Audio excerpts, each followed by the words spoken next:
Hello and welcome to the chemistry class once again. चलिए आज हम पढ़ते हैं थायोफीन को बनाने की एक और विधि। लेकिन इससे पहले कि हम उस मेथड के बारे में जानना ज़रूरी है कि नोवेनेजल कंडेंसेशन कैसे होता है। नोवेनेजल कंडेंसेशन जो है वो एक एक्टिव मिथिलीन यौगिक जिस ऐसा मिथिलीन मिथिलीन यानी CH2 ऐसा मिथिलीन जो कि ऐसे समूह से जुड़ा हुआ हो जो कि प्रबल इलेक्ट्रॉन आकर्षी हो। तो इस तरह का अगर कोई मिथिलीन ग्रुप होता है यानी CH2 ग्रुप होता है उसके वो और एक कार्बोनाइल यौगिक यानी एल्डिहाइड या कीटोन के बीच में ये नोवेनेजल रिएक्शन होता है। इस रिएक्शन को शॉर्ट में आप इस तरह से लिख सकते हैं। देखिए ये आपने एल्डिहाइड या कीटोन लिया, अगर इसमें से एक हाइड्रोजन है तो ये एल्डिहाइड होगा, दोनों ही अल्काइल ग्रुप्स हैं तो ये कीटोन होगा ये वाला कंपाउंड। और ये एक्टिव मिथिलीन कंपाउंड है ये वाला, जिसमें कि ये दोनों जेड समूह प्रबल इलेक्ट्रॉन आकर्षी समूह है। या तो ये दोनों इलेक्ट्रॉन आकर्षित समूह होंगे या इनमें से कोई एक इलेक्ट्रॉन आकर्षित समूह होगा। तो इन दोनों के बीच में किसी क्षार यानी बेस कैटलिस्ट की प्रेजेंस में उपस्थिति में रिएक्शन करवाई जाती है। संघनन संघनन यानी एक छोटा सा मॉलिक्यूल निकल जाना दो बड़े मॉलिक्यूल के बीच एडिशन या योगात्मक अभिक्रिया के दौरान।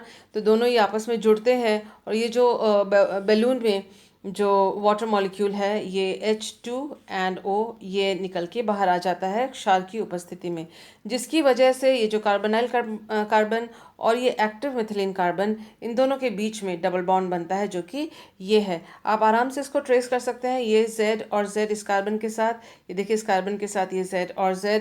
और इसी तरह से आप देख सकते हैं ये है कार्बोनाइल कार्बन जो कि यहाँ पर है इन दोनों के बीच में, इन दोनों कार्बन्स के बीच में, इस कार्बन और इस कार्बन के बीच में यहाँ बना है डबल बॉन्ड और निकल के आया है H2O। तो ये देखिए Knoevenagel condensation is a nucleophilic addition of active hydrogen compound to carbonyl group. तो ये जो एक्टिव हाइड्रोजन कंपाउंड है इसका न्यूक्लियोफिलिक एडिशन होगा कार्बोनाइल ग्रुप के ऊपर, followed by a dehydration reaction. उसके बाद एक डिहाइड्रेशन होता है यानी पानी वाटर का मॉलिक्यूल इसमें से निकल जाता है। क्योंकि वाटर का मॉलिक्यूल निकल जाता है इसीलिए इसको कंडेंसेशन या संघनन कहा जाता है। संघनन केमिस्ट्री के भाषा में तब होता है जब दो मॉलिक्यूल्स आपस में जुड़ें और उनमें से एक छोटा सा मॉलिक्यूल निकल के आ जाए, और इस केस में यही वाटर मॉलिक्यूल है। तो ऐसी अभिक्रिया संघनन अभिक्रिया होती है। अब देखिए जो कंपाउंड मिलता है वो एक जो कॉन्जुगेटेड इनोन होता है। कॉन्जुगेटेड इनोन आपको यहाँ लग रहा होगा तो सिर्फ डबल बॉन्ड है, इनोन कहाँ हुआ? ये वो इनोन तब होगा जब यहाँ पर कोई कार्बोनाइल ग्रुप यानी ये जो Z है उस पर C डबल बॉन्ड OR इस तरह का कोई अगर ग्रुप हो या C डबल बॉन्ड O कोई ग्रुप हो तो ये ऑटोमेटिकली इनोन हो जाएगा। देखिए Z की जगह अगर मैंने C डबल बॉन्ड O लिखा और कोई R ग्रुप यहाँ लगा होता तो ये है ओन यानी कीटोन, ये है इन यानी डबल बॉन्ड, तो ये ऑटोमेटिकली इनोन हो जाता। तो इस प्रकार से एक conjugated इनोन alpha beta unsaturated ketone का निर्माण होता है इस अभिक्रिया के दौरान। हम जानते हैं कि हैंस स्पिरिडिन सिंथेसिस और गेवाल्ड रिएक्शन और फीस्ट बेनरी फ्यूरान सिंथेसिस इन सभी में ये नोवेनेजल कंडेंसेशन वाला स्टेप होता है। हम इसमें से अब तक जो है फीस्ट बेनरी और हैंस सिंथेसिस पढ़ चुके हैं, लेकिन पिरिडीन का सिंथेसिस हमने नहीं पढ़ा है। आगे आने वाले वीडियोस में हम वो भी पढ़ लेंगे। तो ये एक नेम रिएक्शन है नोवेनेजल रिएक्शन, जो वैसे भी इम्पॉर्टेंट रिएक्शन है। और इसका हम गेवाल्ड थायोफीन सिंथेसिस जो आज हम पढ़ रहे हैं उसमें भी इसका यूज़ है। सो लेट अस सी। देखिए दूसरा एग्जांपल, यहाँ पर ये कार्बोनाइल कंपाउंड है, ये जो है इलेक्ट्रॉन अट्रैक्टिंग ग्रुप है और ये है एक्टिव मिथिलीन ग्रुप। तो इन दोनों के बीच में एक्टिव मिथिलीन और कार्बोनाइल के बीच में जो है डबल बॉन्ड इन दोनों के बीच में बनता है। ये C डबल बॉन्ड O था जो कि यहाँ पर है। और आप देख सकते हैं कि ये जो कार्बन है वो ये वाला कार्बन है। तो इन दोनों के बीच में इस कार्बन और इस कार्बन के बीच में यानी ये वाला कार्बन ये है और ये वाला कार्बन ये है, इन दोनों के बीच में देखिए डबल बॉन्ड बनता है और वाटर मॉलिक्यूल इसमें से निकलता है।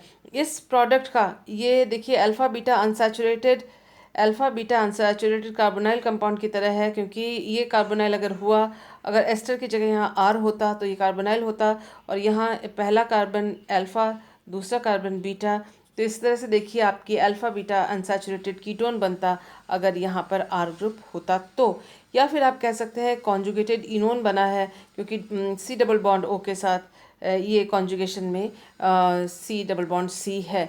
इस जो प्रोडक्ट जो बना है इसका अगर हम हाइड्रोलिसिस करें तो हम देखेंगे कि जो एसिडिक ग्रुप है, जो C डबल बॉन्ड ये COOR जो एस्टर ग्रुप है, एस्टर ग्रुप का हाइड्रोलिसिस हो जाएगा और उसकी जगह हमें मिलेगा एसिड। ये जो कि एस्टर के हाइड्रोलिसिस से एसिड कार्बोक्सिलिक एसिड ही प्राप्त होता है। आइए देखते हैं इसका मैकेनिज्म में देखिए Knoevenagel reaction can be treated as crossed aldol condensation.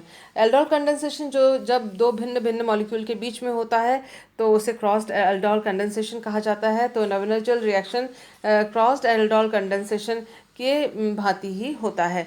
To carry out novenagel reaction, electrophilic carbonyl compound such as aldehyde or ketone is treated with active hydrogen containing compound। तो नोवेनजल रिएक्शन को होने के लिए हम एक electrophilic carbonyl compound लेते हैं जैसे कि एल्डिहाइड या कीटोन, और उस एल्डिहाइड या कीटोन को एक्टिव हाइड्रोजन कंपाउंड के साथ रिएक्ट करवाया जाता है, जैसे कि जिसमें एक्टिव मिथिलीन ग्रुप हो, जैसे कि मेलोनिक एस्टर इत्यादि। In the presence of basic mixture of piperidine and pyridine.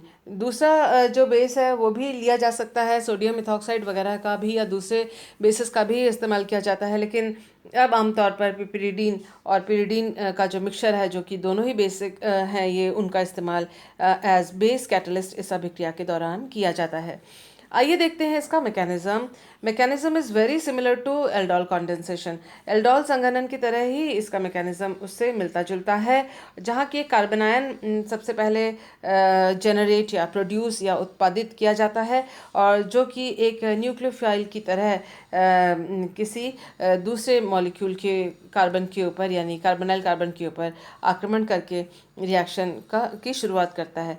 तो स्टेप फर्स्ट देखते हैं हम स्टेप फर्स्ट में deprotonation of activated methylene compound.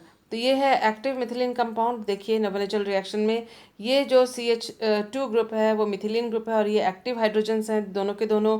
वो इसलिए कि इस कार्बन के साथ दोनों ओर देखिए C डबल बॉन्ड O है, यहाँ पर भी C डबल बॉन्ड O है, और आप जानते हैं ऑक्सीजन इलेक्ट्रॉन्स को अपनी ओर खींचता है, और जिसकी वजह से यहाँ इलेक्ट्रॉन की कमी हो जाती है। और क्योंकि इन दोनों कार्बन पे इलेक्ट्रॉन की कमी होती है, वो अपनी कमी की पूर्ति इस कार्बन से इलेक्ट्रॉन खींचने में करते हैं।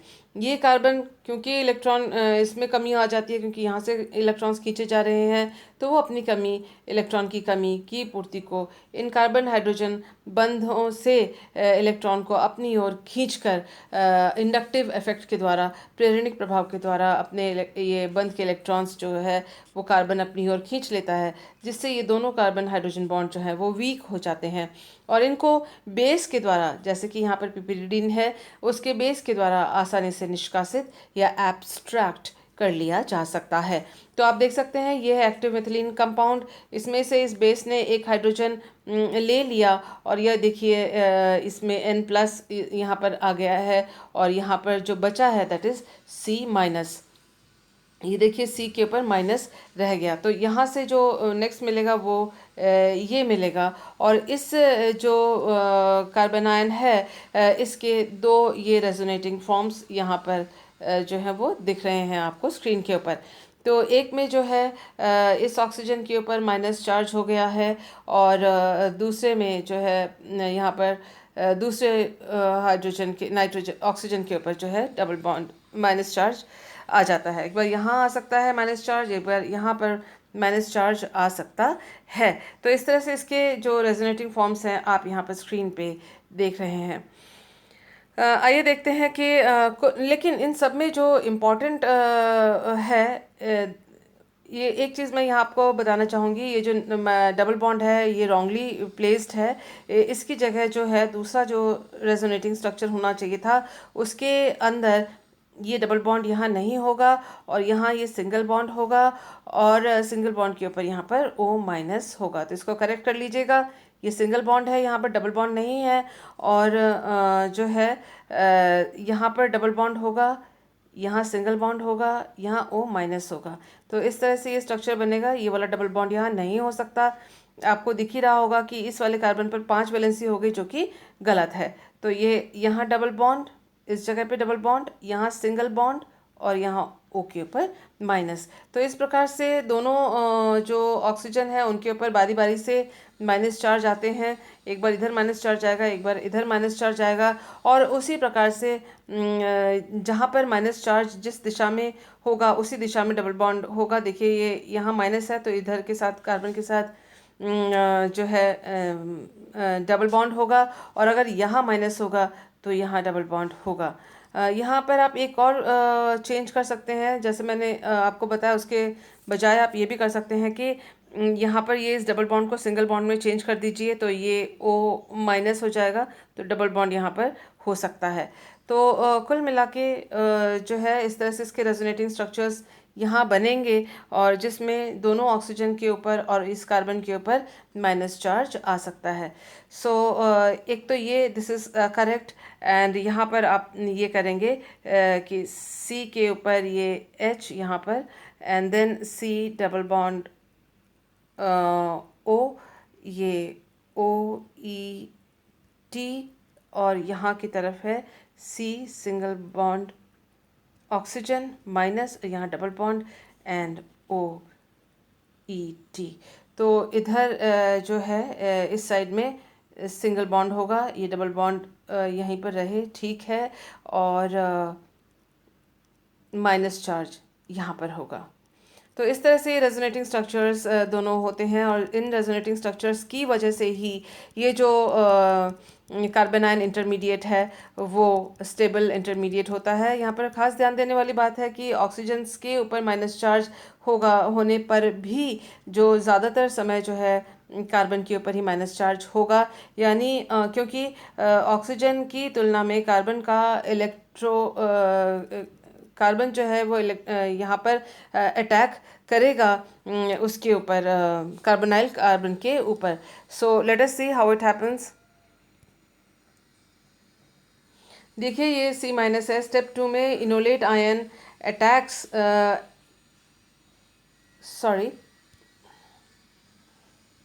स्टेप 2 में this enolate ion attacks the nucleophile via the carbon of carbon ion on carbonyl carbon. उसका मतलब स्टेप 2 में जो इनोलेट आयन है, इनोलेट इसलिए कहा गया है क्योंकि आप देख सकते हैं कि ये इनोलेट आयन है, ये इनोलेट आयन है क्योंकि ये ईन है और ऑक्सीजन के ऊपर माइनस है, तो इसको इनोलेट आयन कहते हैं। जैसा कि हमने आपको अभी बताया कि यहाँ माइनस एक बार आएगा और यहाँ एक बार माइनस आएगा, और जिधर माइनस आएगा उधर की तरफ डबल बॉन्ड होगा, और ऑक्सीजन जो है वो सिंगल बॉन्डेड होगा जिस तरफ की माइनस चार्ज है। तो अगर यहाँ माइनस चार्ज है तो यहाँ माइनस चार्ज है तो यहाँ सिंगल बॉन्ड ये होगा, डबल बॉन्ड नहीं होगा। तो इस तरह से ये इनोलेट आयन से जो है का आक्रमण होगा कार्बोनाइल कार्बन पर। तो ये है इनोलेट आयन, और वो कार्बोनाइल कार्बन पर उसने आक्रमण किया, जो कि एल्डिहाइड या कीटोन का कार्बोनाइल ग्रुप होगा। Resulting intermediate undergoes base induced elimination. जो मध्यवर्ती बनेगा वो क्षार के द्वारा उसमें एलिमिनेशन या विलोपन होगा। विलोपन एक H2O मॉलिक्यूल का होगा, जिससे कि हमें alpha beta unsaturated carbonyl compound उत्पाद के रूप में प्राप्त होगा। आइए देखते हैं किस प्रकार से हो रहा है ये है जो फर्स्ट स्टेप में हमें इनोलेट मिला, जिसमें कार्बन के ऊपर माइनस चार्ज है, और यही जो है कार्बोनाइल कार्बन के ऊपर आक्रमण कर रहा है। कार्बोनाइल कार्बन में जो कार्बोनाइल ग्रुप है उसके अंदर जो ऑक्सीजन है वो अपने इलेक्ट्रोनेगेटिविटी की वजह से इलेक्ट्रॉन्स को अपनी ओर खींचता है, और ये जो कार्बन है कार्बोनाइल कार्बन वो इलेक्ट्रॉन न्यून या इलेक्ट्रोफिलिक हो जाता है, जिसके ऊपर कि इस न्यूक्लियोफाइल क्योंकि इसमें इलेक्ट्रॉन्स की अधिकता है वो इसके ऊपर अटैक करता है, nucleophilic attack on electrophilic carbon. तो इस तरह से आप देखें इस कार्बन और इस कार्बन के ऊपर के साथ बॉन्ड बन जाता है, और ऑक्सीजन और कार्बन के बीच में सिंगल बॉन्ड हो जाता है, जो कि ये रहा, और ऑक्सीजन के ऊपर माइनस चार्ज आ जाता है क्योंकि उसने इलेक्ट्रॉन्स लिए, जो कि यहाँ आप देख रहे हैं। तो ये कार्बोनाइल कार्बन और ये एक्टिव मिथिलीन कार्बन या इनोलेट कार्बन के साथ बॉन्ड बन गया है इन दोनों के बीच में, जो कि ये वाला बॉन्ड है। अब आगे देखें कि जो ये बेस जो प्रोटॉन लेके चला गया था, वो अब उससे इस मध्यवर्ती ने अपने वो प्रोटॉन वापस ले लिया। सो आप देख सकते हैं, और पिपिरिडीन जो है वो मॉलिक्यूल वापस हमें प्राप्त हो गया। तो यहाँ देख रहे हैं कि जो O माइनस था उसके ऊपर ये H प्लस जो कि पहले स्टेप में निकला था, वो H प्लस आके यहाँ पर जुड़ गया, तो ये OH ग्रुप बन गया। इस OH ग्रुप के बनने के बाद अब वाटर का निष्कासन या जल का निकलना यहाँ से एलिमिनेट होना चाहिए।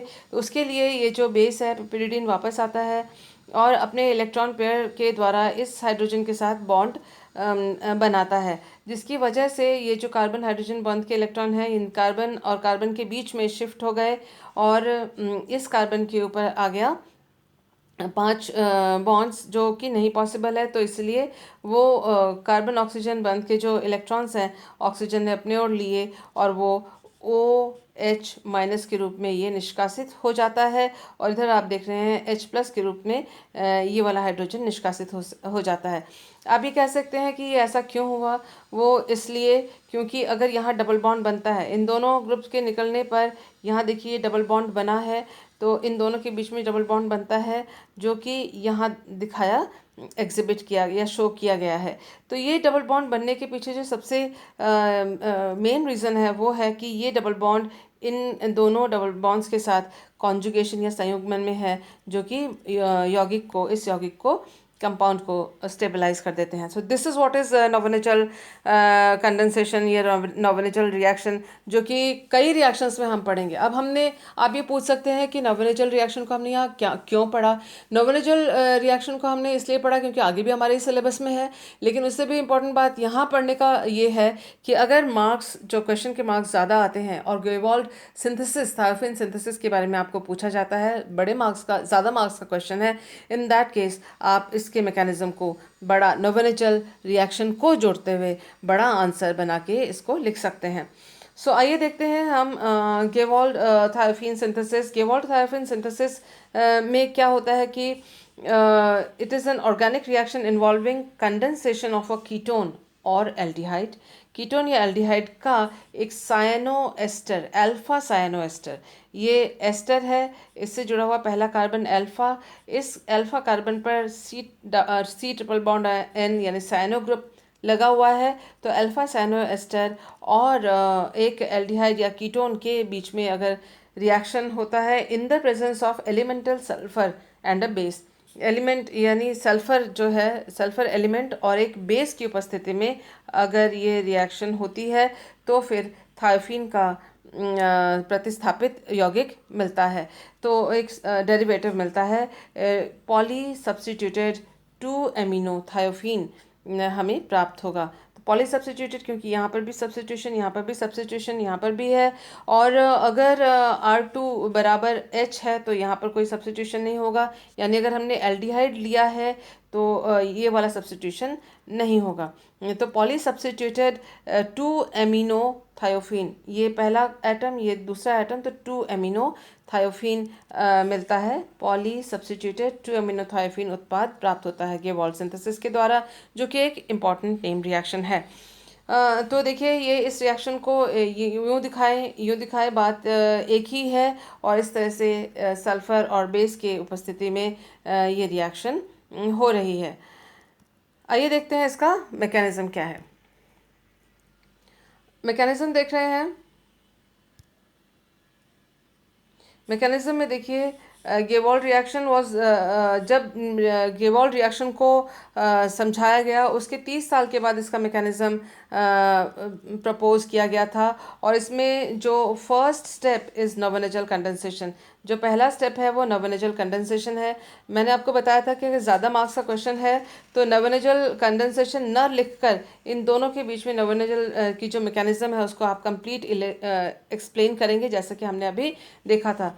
ये है एक्टिव मिथिलीन कंपाउंड माना जाएगा और इसको कार्बोनाइल कंपाउंड माना जाएगा। आप ये देखें कि इसका ऑक्सीजन और देखिए इसका ऑक्सीजन और यहाँ पर 2 हाइड्रोजन है, तो ये ऑक्सीजन, ये 2 हाइड्रोजन मिलकर यहाँ से निष्कासित एलिमिनेट हो गया इसमें से वाटर, और बेस की उपस्थिति में ये रिएक्शन नेचुरल रिएक्शन होता है। तो ये ऑक्सीजन और इस कार्बन के दोनों हाइड्रोजन निकल गए, -H2O हो गया, और इसलिए इन दोनों कार्बन के बीच में जो है डबल बॉन्ड बनता है, जो कि ये डबल बॉन्ड है। ये कार्बोनाइल कार्बन है और ये जो है ये वाला अल्फा कार्बन है। तो इस तरह से जो ये मध्यवर्ती बनता है, इसका एलिमेंटल सल्फर यानी जो एलिमेंट है सल्फर, उसके साथ इसका रिएक्शन होगा इसी किसी बेस की उपस्थिति में, जिसकी वजह से जो यहाँ पर कार्बन है, देखिए ये वाला जो R and R2, ये देखिए R1 and R2, ये R1 and R2 है। ये इनके R1 जो है एक कार्बन के साथ जुड़ा हुआ है, वो ये वाला कार्बन है, और इसी कार्बन पर देख सकते हैं आपकी 2 हाइड्रोजन होंगे, और एक हाइड्रोजन इसमें से निकल गया और उसके जगह पे इस रिएक्शन के द्वारा सल्फ़र जुड़ जाता है। इस सल्फ़र के जुड़ने का मैकेनिज़्म अननोन है, अभी तक उसमें डाउट है, तो इसके बारे में कोई बात अभी नहीं की जाएगी। लेकिन एक बार सल्फ़र जुड़ने के बाद जो मध्यवर्ती प्राप्त होता है, इसमें फिर अब साइक्लाइजेशन होता है। C ट्रिपल बॉन्ड N के इलेक्ट्रॉन्स नाइट्रोजन अपने इलेक्ट्रोनेगेटिविटी की वजह से अपनी ओर अट्रैक्ट कर लेता है, और यहाँ से जो सल्फ़र है अपने इलेक्ट्रॉन्स के साथ इसके साथ बॉन्ड बनाता है। तो इसमें 5 मेंबर्ड 5 सदस्यीय जो है वाला है वो यहाँ पर बन रहा है। आप ये देख सकते हैं कि दिस इज़ 1 2 3 4 और 5, तो 5 सदस्यीय ये वलय की संरचना या रिंग फॉर्मेशन हुआ, और साथ ही साथ नाइट्रोजन के ऊपर एक हाइड्रोजन आके लगता है, वो हाइड्रोजन जो पहले यहाँ पर लूज़ हुआ है या खोया गया था। इसके बाद आप देख सकते हैं कि डी प्रोटोनेशन, ये 5 मेंबर्ड 5 सदस्यीय वलय की संरचना या प्रिपरेशन हो गई, और अब देखते हैं कि इसमें ये जो रिंग बना है, इस रिंग में एरोमेटिसिटी नहीं है, हालांकि यहाँ पर संयुगित द्विबंध है, but it is not aromatic. तो एरोमेटाइजेशन से ज़्यादा स्टेबिलिटी आती है, इसलिए ये जो कार्बन था इसमें जो एक हाइड्रोजन था, वो जो हाइड्रोजन है उसके बंध के इलेक्ट्रॉन्स यहाँ इस तरह से शिफ्ट होते हैं, तो कार्बन कार्बन के बीच में डबल बॉन्ड हो गया। ये जो बॉन्ड है ये फिर इसके इलेक्ट्रॉन यहाँ शिफ्ट होते हैं, इसलिए शिफ्ट होते हैं क्योंकि इस शिफ्ट के साथ इस कार्बन पर 5 बॉन्ड्स हो जाएंगे, जो कि संभव नहीं है, तो ये डबल बॉन्ड भी शिफ्ट होता है। आप देख सकते हैं कि इस इलेक्ट्रॉन के शिफ्ट के साथ यहाँ पर डबल बॉन्ड बना, और इसके शिफ्ट के साथ यहाँ पर डबल बॉन्ड बना। इस तरह से जो है डबल बॉन्ड बनता है। प्लस एक चीज़ और भी आप नोट कीजिए, जो यहाँ से प्रोटॉन का लॉस होता है, जो प्रोटॉन यहाँ से निकलता है, वो प्रोटॉन यहाँ जाके जुड़ता है N- के ऊपर, क्योंकि नाइट्रोजन ने इलेक्ट्रॉन लिया तो माइनस हो गया, यहाँ से हाइड्रोजन अपने इलेक्ट्रॉन दिया तो H+ हो गया, तो यहाँ माइनस और यहाँ पर प्लस, ये दोनों आपस में जुड़ते हैं तो ये NH2 ग्रुप बन जाता है। तो आप देख सकते हैं कि डी प्रोटोनेशन हुआ, उसके साथ ही यहाँ पर डी प्रोटोनेशन हुआ, लेकिन यहाँ पर प्रोटॉन का एडिशन भी हुआ। इस प्रकार के जो डी प्रोटोनेशन और प्रोटोनेशन है उसको हम +- के द्वारा प्रदर्शित करते हैं। ये चीज़ मैंने आपको इससे पिछले वाले वीडियोस में भी बताई थी कि दोनों चीज़ें जब होती हैं तो प्लस एंड, एक मिनट रुकिए, +- के रूप में ये नया नोटेशन है जो यहाँ पर आप लिख सकते हैं। और इस सब के नतीजे से as a result of this whole reaction हमको ये सब्स्टिट्यूटेड पॉली प्रतिस्थापित बहु प्रतिस्थापित थायोफीन न्यूक्लियस हमको मिलता है। I hope you have understood the mechanism. सारा जो रिएक्शन है, मैकेनिज़्म है, आपको समझ में आया होगा। अगर ये बड़ा लग रहा है तो वो सिर्फ इसलिए क्योंकि आपने लिखकर आप जैसे ही प्रैक्टिस करेंगे वो आपको छोटा लगने लग जाएगा और इजी लग जाएगा। जैसे जैसे आप प्रैक्टिस करेंगे ये अपने आप आपके दिमाग में ये सेट होता जाएगा ये मैकेनिज़्म, और बिना रटे भी आप इसको लिख सकते हैं। हर स्टेप के पीछे कुछ ना कुछ लॉजिक है, और उस लॉजिक को जैसे आप समझते हैं तो आगे से आगे जो रिएक्शन मैकेनिज़्म हैं हम पढ़ेंगे, उनको आपको रटने की ज़रूरत नहीं होगी, समझ कर ही आप इस पूरे टॉपिक को, सभी रिएक्शंस को कर सकते हैं। So thank you for being with me. अगर आपको कुछ प्रॉब्लम इसमें आती है तो you may contact me on my personal WhatsApp number. Thank you.